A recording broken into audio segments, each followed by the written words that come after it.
Pemirsa, angin kencang menerjang pondok pesantren An-Nawawi 02 di Desa Purwosari, Kabupaten Magelang, Jawa Tengah. Akibatnya sejumlah fasilitas ponpes mengalami kerusakan.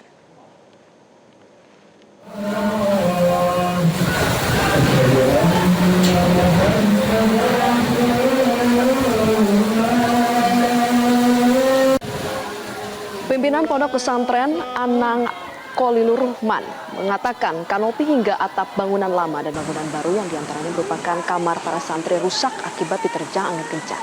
Barang-barang milik santri seperti pakaian, selimut hingga Al-Quran basah karena ruangan mereka sudah tidak terlindungi.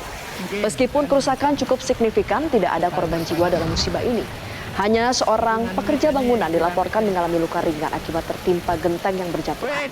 Sementara berdasarkan data dari BPBD Magelang, terdapat 6 rumah warga yang juga mengalami kerusakan sedang akibat terjangan angin kencang.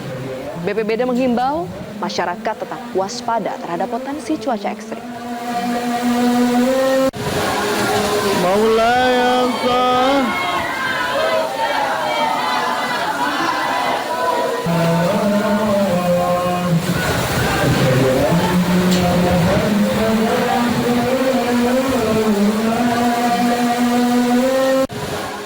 Jelajahi cara baru mendapatkan informasi. Download Metro TV Extend sekarang.